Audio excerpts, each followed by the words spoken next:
Steve Turano here with Ask a Real Expert. Benjamin Campbell is asking about isolation versus compound movements. He says, Steve, I like doing isolation exercises, been lifting weights for a while, I get good results from them. I think isolation exercises are better than a half-assed compound movement. Well, depends. Let's define a compound versus isolation movement. Compound movements typically involve two joints and therefore two or three muscles or two or more muscles. Isolation exercises typically involve one joint and therefore one muscle. But when you think about isolation exercises, think about, well, biceps and triceps, because even if you're doing a standing barbell curl, which people consider a power exercise, it really only involves the biceps. Now again, you're also going to be incorporating your shoulders because you have to hold the weight, your lower back because you have to flex that. Your hamstrings, believe it or not, are going to be flexed as well.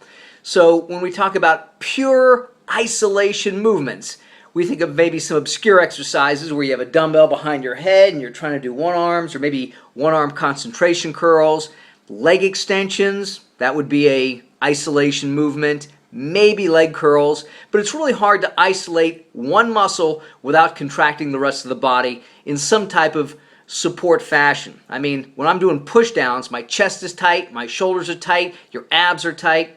So with regards to isolation versus compound, at least we have a definition.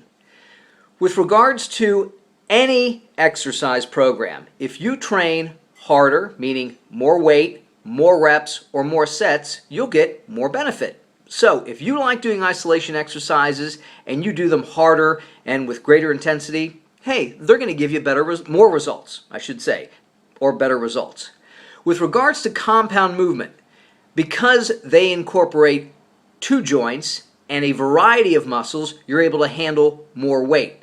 More weight constitutes greater muscular contraction, greater demand, greater adaptation, and eventually greater size and strength. So if you're asking me, can you not do compound movements and improve your physique? I will say absolutely, without a doubt.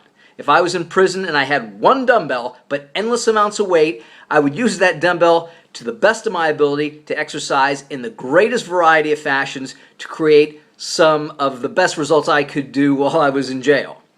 But if you're talking about reaching your maximal muscular potential, size and strength, you're going to have to incorporate compound movements.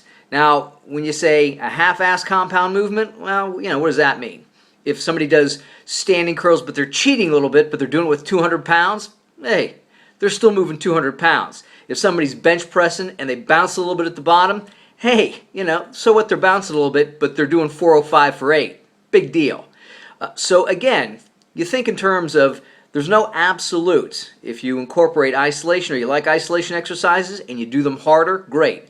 If somebody just wants to do compound exercises, not a problem. But really, it's about intensity, how hard you train. Keep the same exercises, but train with greater intensity and you'll get better results.